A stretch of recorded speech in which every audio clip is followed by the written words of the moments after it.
ಅನುಭವವನ್ನು ಹೊಂದಿರುವಂಥ ಶ್ರೀಯುತ ಗೌರಿಶಕ್ತಿಯವರು ಅತ್ಯಂತ ವಿಧೇಯರಾಗಿ ತಮ್ಮ ಸೌಜನ್ಯವನ್ನು ತೋರಿಸ್ತಾ ಕಾರ್ಯಕ್ರಮದ ಈ ಸಂಸ್ಥೆಯ ಈ ಕಾರ್ಯದ ಯೋಜನೆಗಳ ಬಗ್ಗೆ ಮೆಚ್ಚುಗೆಯನ್ನು ವ್ಯಕ್ತಪಡಿಸಿರುವ ಅವರಿಗೆ ಅನಂತ ಧನ್ಯವಾದಗಳು. ಇದೀಗ ಈ ಸ್ಪರ್ಧೆಯಲ್ಲಿ ಭಾಗವಹಿಸಿರುವ ವಿದ್ಯಾರ್ಥಿಗಳು ಮತ್ತು ಅನೇಕ ಸಿಬ್ಬಂದಿಗಳಿಗೆ ಒಂದು ಪುರಸ್ಕರಿಸುವ ಸುಸಂದರ್ಭ. ಅದನ್ನು ಶ್ರೀಯುತ ಆದರ್ಶರು ಅವರ ಹೆಸರುಗಳನ್ನು ಹೇಳಿ ನಿರ್ವಹಿಸಿಕೊಡ್ಬೇಕು ಅಂತ ಪ್ರಾರ್ಥಿಸ್ತೀನಿ. ಆ ಪುರಸ್ಕಾರವನ್ನು ಸನ್ಮಾನ್ಯ ಶ್ರೀ ಶಿವಶಂಕರ ಶಾಸ್ತ್ರಿಗಳು ನಿರ್ವಹಿಸಿಕೊಡ್ಬೇಕು ಅಂತ ಕೇಳ್ಕೊತೀವಿ. ಈ ಒಂದು ಸ್ಪರ್ಧೆ ಎನ್ನುವಂತಹದ್ದು ಒಂದು 2-3 ಕೆಟಗರಿನಲ್ಲಿ ನಡೆದಿತ್ತು. ಅದರಲ್ಲಿ ಕೆಟಗರಿ 1 ಅಂತ ಇದ್ದಿದ್ರಲ್ಲಿ ಮತ್ತು ಕೆಟಗರಿ 3 ಅಂತ ಇದ್ದಂತಹ ಸ್ಪರ್ಧೆಯಲ್ಲಿ ನಮ್ಮ ಸಂಸ್ಥೆಯ ಮಕ್ಕಳಿಗೆ ಪ್ರಥಮ ಬಹುಮಾನ ಬಂದಿರುವಂತಹದ್ದು. ತಾವು ಹೊರಗಡೆಗೆ ಏನು ಎಕ್ಸಿಬಿಷನ್ ನೋಡಿದ್ರೋ ಅದರಲ್ಲಿ ಇರುವಂತಹ ಅನೇಕ ಚಿಕ್ಕ ಚಿಕ್ಕ ಯಂತ್ರಗಳನ್ನ ಅತ್ಯಂತ ಸರಳವಾಗಿ ರಚನೆ ಮಾಡಿಕೊಂಡು ಅದರ ಕಾನ್ಸೆಪ್ಟ್ ಪೂರ್ತಿ ಹೇಳೋದಕ್ಕೆ ಬೇಕಾಗುವಂತೆ ಮೊದಲಿಗೆ ವಿಡಿಯೋ ಮಾಧ್ಯಮದ ಮೂಲಕ ಅವರು ಸ್ಪರ್ಧೆಯನ್ನು ಮಾಡಿದ್ರು. ಅದನ್ನ ಕಳಿಸ್ಕೊಟ್ಟ ನಂತರ ಅವರು ಅದರಲ್ಲಿ ಆಯ್ಕೆ ಮಾಡಿ ಪ್ರಥಮ ಬಹುಮಾನವನ್ನು ಘೋಷಣೆ ಮಾಡಿ ಅನಂತರ ಉಜ್ಜಯಿನಿಗೆ ಬರಲೇಬೇಕು. ಬಂದು ಅಲ್ಲಿ ಮತ್ತೆ ವಿವರವಾಗಿ ಅವರು ಹೇಳಬೇಕು. ಹೇಳಿದ ನಂತರದಲ್ಲಿ ಅದನ್ನ ಅಂತಿಮಗೊಳಿಸೋದು ಅನ್ನೋ ತರಹದ ಒಂದು ತೀರ್ಮಾನವನ್ನು ಇಟ್ಕೊಂಡು ಸ್ಪರ್ಧೆಯನ್ನು ಮಾಡಿದ್ರು.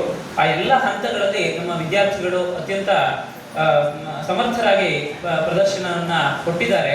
ಅಂತಹ ಎಲ್ಲ ವಿದ್ಯಾರ್ಥಿಗಳ ಹೆಸರನ್ನ ನಾನು ಕರೀತಾ ಹೋಗ್ತೀನಿ. ಅವರುಗಳು ವೇದಿಕೆಯ ಮೇಲೆ ಬಂದು ಶ್ರೀಯುತ ಶಿವಶಂಕರ ಶಾಸ್ತ್ರಿಗಳಿಂದ ಪುರಸ್ಕಾರವನ್ನು ಸ್ವೀಕರಿಸಬೇಕು ಅಂತ ಕೇಳ್ಕೊಳ್ತೀನಿ. ಮೊದಲಿಗೆ ವಿದ್ಯಾರ್ಥಿನಿ ಛವಿ.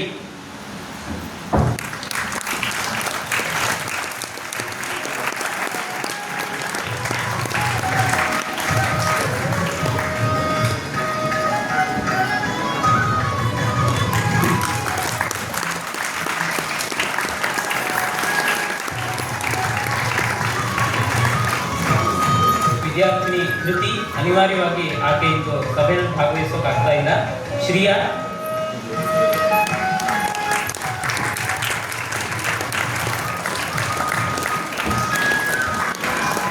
ವಲ್ಲಭಿ.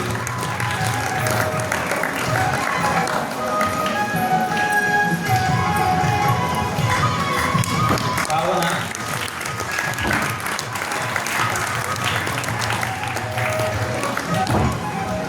ಕೆಟಗರಿ 3 ನಲ್ಲಿ ಲಕ್ಷ್ಮೀಶಾ ಮತ್ತು ದಿಶಾ ಇವರುಗಳು ಭಾಗವಹಿಸಿದ್ರು. ಅನಿವಾರ್ಯವಾಗಿ ಇಂದು ಅವರು ವೇದಿಕೆಗೆ ಒಂದು ಪುರಸ್ಕಾರವನ್ನು ಆಗ್ತಾ ಇಲ್ಲ.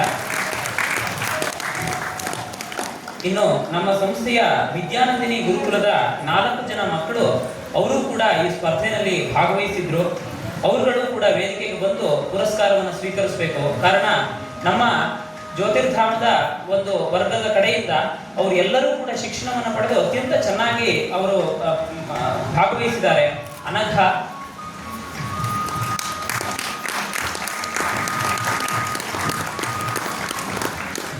ಪೂರ್ವಜ.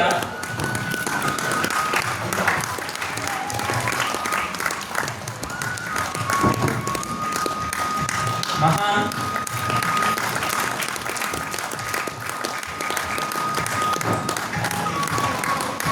ಅಮೋಘ.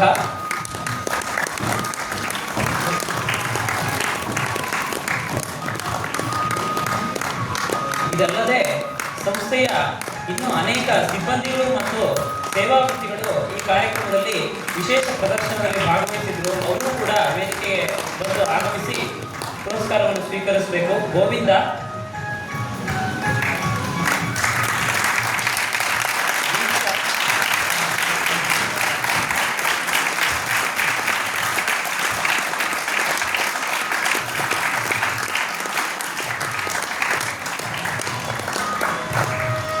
ಸ್ನೇಹ.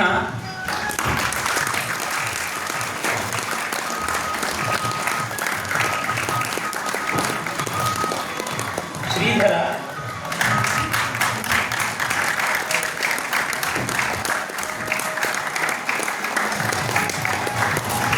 ಪ್ರಜ್ವಲ.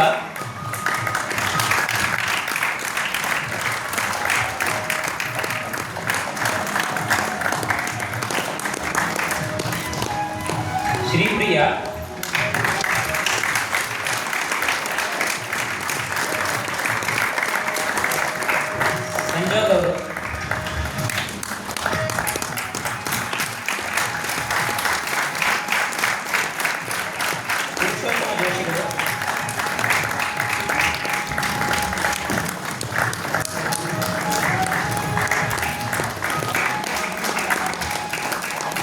ಸಂಸ್ಥೆಯ ಜಂತರ್ ಮಂತರ್ ಯೋಜನೆಯ ಆರ್ಕಿಟೆಕ್ಟ್ ಆಗಿ ಕೆಲಸ ಮಾಡ್ತಾ ಇರೋರು.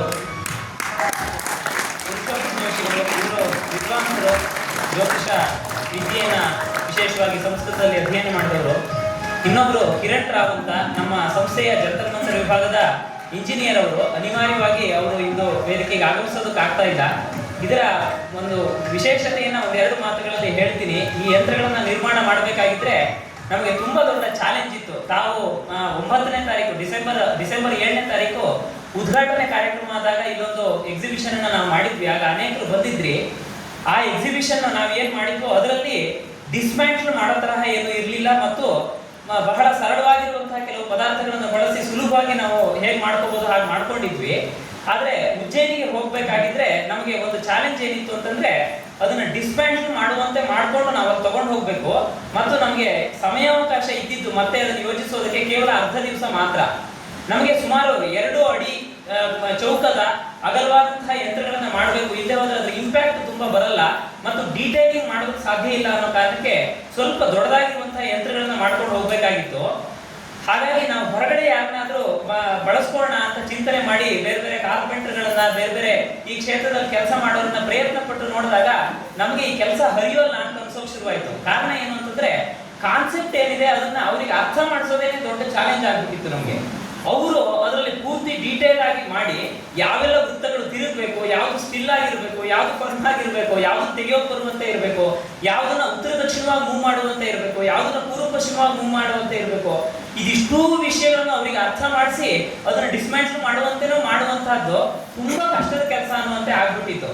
ಹಾಗಿರುವಾಗ ನಮ್ಮ ಸಂಸ್ಥೆಯ ವಿಶ್ವಸ್ತರು ಆಗಿರುವಂತಹ ಖಜಾಂಚಿಗಳಾಗಿ ಕೆಲಸ ಮಾಡ್ತಾ ಇರುವಂತಹ ಶ್ರೀಯುತ ಮಧುಕೇಶ್ವರ್ ಅವರು ಮತ್ತು ಶ್ರೀಯುತ ಕಿರಣ್ ಅವರು ಇಂಜಿನಿಯರ್ ಆಗಿ ಕೆಲಸ ಮಾಡ್ತಾ ಇರೋರು.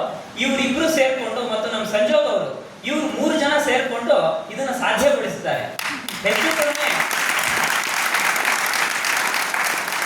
ಆ ಪ್ರದರ್ಶನಿಯ 1 ವಾರಗಳ ಕಾಲ ಹಗಲು ರಾತ್ರಿ ನಿದ್ದೆಗೆಟ್ಟು ಕೆಲಸ ಮಾಡಿದ್ದಾರೆ. ಹಗಲು ರಾತ್ರಿಯನ್ನು ಒಂದು ಮಾಡಿದ್ದಾರೆ. ಅದಕ್ಕೆ ಯಾವ ತರಹದ ಕ್ಲ್ಯಾಂಪ್ ಹಾಕಿದ್ರೆ ಅದು ಮೂವ್ ಮಾಡೋದಕ್ಕೆ ಸುಲಭ ಆಗುತ್ತೆ, ಎಲ್ಲವನ್ನು ಇಲ್ಲೇ ತಂದ್ಕೊಂಡು ವೆಲ್ಡಿಂಗ್ ಮಿಷನ್ ತಂದ್ಕೊಂಡ್ರು, ಇದು ಬೇಕಾಗಿರುವಂತಹ ಒಟ್ಟು ಉಪಕರಣಗಳನ್ನು ಇಲ್ಲೇ ತಂದ್ಕೊಂಡ್ರು. ಎಲ್ಲ ತರಹದ ಎಕ್ಸ್ಪೆರಿಮೆಂಟ್ ಗಳನ್ನು ಮಾಡಿ ಯಶಸ್ವಿಯಾಗಿ ತಗೊಂಡು ಹೋಗಿ ಯಾವುದೇ ಸಮಸ್ಯೆ ಆಗದೇನೆ ಎಕ್ಸ್ಪ್ಲೈನ್ ಮಾಡುವಾಗಲೂ ಅಷ್ಟೇನೆ ಮಕ್ಕಳಿಗೆ ಅದನ್ನು ಮೂವ್ ಮಾಡುವಾಗ ಕಿತ್ತೋಗುವಂತೆ ಆಗಬಾರ್ದು, ತುಂಬಾ ಸ್ಮೂತ್ ಆಗಿ ಮೂವ್ ಮಾಡಿ ಪ್ರತಿ ಡಿಗ್ರಿ ತೋರಿಸುವಂತೆ ಇರಬೇಕು. ಆ ತರ ಯಾವ ವಿಷಯಗಳಲ್ಲೂ ಸಮಸ್ಯೆ ಆಗದೆ ಇರುವಂತೆ ನಮ್ಮ ಒಂದು ಕಿರಣ್ ಅವರು, ಮಧುಕೇಶ್ವರ್ ಅವರು, ಸಂಜೋಗ್ ಅವರು, ಅಮೋಘ, ಪುರುಷೋತ್ತಮ ಜೋಶಿಗಳು ಇವರು ಎಲ್ಲರೂ ಸೇರಿಕೊಂಡು ಮಕ್ಕಳಿಗೆ ತುಂಬಾ ಚೆನ್ನಾಗಿ ತರಬೇತಿಯನ್ನು ಕೊಟ್ಟು ಅತ್ಯಂತ ವ್ಯವಸ್ಥಿತವಾಗಿ ಈ ಕಾರ್ಯವನ್ನ ನಡೆಸಿಕೊಟ್ರು. ಮತ್ತು ಈ ಕಾರ್ಯ ಮಾಡಬೇಕಾಗಿದ್ರೆ ನಮಗೆ ಸ್ವಲ್ಪ ಆರ್ಥಿಕವಾದ ಅನುಕೂಲತೆಯನ್ನ ಒದಗಿಸ್ಕೋಬೇಕಾದ ಅನಿವಾರ್ಯ ಇತ್ತು. ಬಹಳ ದೂರದ ಪ್ರಯಾಣ, ಸುಮಾರು 19 ಜನ ನಾವು ಅಲ್ಲಿಗೆ ಹೋಗಿದ್ವಿ, ಆಚಾರ್ಯರು ಸೇರಿದಂತೆ. ಇಷ್ಟೂ ಜನದ ವ್ಯವಸ್ಥೆಯನ್ನ ನಿರ್ವಾಹ ಮಾಡಿದ ನೇರದಲ್ಲಿ ಆರ್ಥಿಕ ಸಹಕಾರವನ್ನು ಕೇಳಿದಾಗ ನಿರೀಕ್ಷೆಗೆ ಮೀರಿದ ಸಹಕಾರವನ್ನು ಸಾರ್ವಜನಿಕರು ಕೊಟ್ಟರು. ನಮಗೆ ಯಾವುದೇ ತರಹದಲ್ಲೂ ಭಾರ ಆಗದೆ ಇರುವಂತೆ ಕಾರ್ಯವನ್ನು ಚೆನ್ನಾಗಿ ಮಾಡ್ಕೊಂಡು ಬರೋದಕ್ಕೆ ಬೇಕಾಗುವಂತೆ ಎಲ್ಲ ಸಹಕಾರಗಳು ಒದಗಿಸಿದ್ರು. ಶ್ರೀಯುತ ಶಿವಶಂಕರ ಶಾಸ್ತ್ರಿಗಳು ಕೂಡ ನಮಗೆ ಅಲ್ಲಿ ಪ್ರತಿ ಹೆಜ್ಜೆನಲ್ಲಿ ನಮ್ಮ ಜೊತೆಗೆ ಇದ್ರು. ಅವರು ನಮ್ಗೆ ಬೇಕಾಗಿರುವಂತಹ ಗೈಡ್ಲೈನ್ಸ್ ಅನ್ನ ಕೊಡ್ತಾ ಇದ್ರು. ಎಲ್ಲ ತರಹದಲ್ಲಿ ಅವರು ನಿರಂತರವಾಗಿ ನಮ್ಮ ಈ ಯೋಜನೆಯ ಜೊತೆಗೆ ಸೇರ್ಕೊಂಡು ಬರ್ತಾ ಇದ್ದಾರೆ ಅನ್ನೋದನ್ನ ಕೃತಜ್ಞತೆಯಿಂದ ಭಾವಿಸ್ತಾ, ಕಿರಣ್ ಅವರು ಮತ್ತು ರೋಹಿತ್ ತಂತ್ರಿಗಳು ಇನ್ನೊಬ್ರು ಅವರು ಕೂಡ ನಮ್ಮ ಜೊತೆಗೆ ಬಂದಿದ್ರು. ಅವರು ಅನಿವಾರ್ಯವಾಗಿ ಇಂದು ಇಲ್ಲ, ಎಲ್ಲರನ್ನೂ ಕೂಡ ಈ ಸಮಯದಲ್ಲಿ ಸ್ಮರಿಸ್ಕೊಳ್ತಾ ಈ ಕಾರ್ಯಕ್ರಮವನ್ನ ಭಗವದರ್ಪಣೆ ಮಾಡ್ತೀವಿ. ನಮಸ್ತೆ.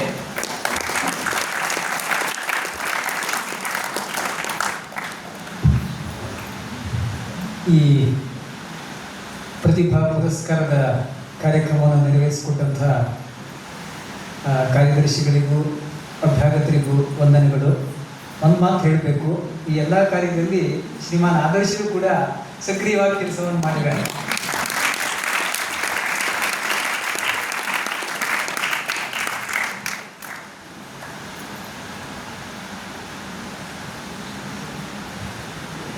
ಈಗ ಈ ಕಾರ್ಯಕ್ರಮದಲ್ಲಿ ಒಬ್ಬ ಮುಖ್ಯ ಅಭ್ಯಾಗತರಾಗಿ ಆಗಮಿಸಿರುವ ಹಿರಿಯರು, ಹಿತೈಷಿಗಳು ಆಗಿರುವ ಸನ್ಮಾನ್ಯ ಶ್ರೀ ಶಿವಶಂಕರ ಶಾಸ್ತ್ರಿಗಳು ತಮ್ಮ 4 ಅನಿಸಿಕೆಗಳನ್ನು ಸಭೆಯಲ್ಲಿ ಮಂಡಿಸಬೇಕು ಅಂತ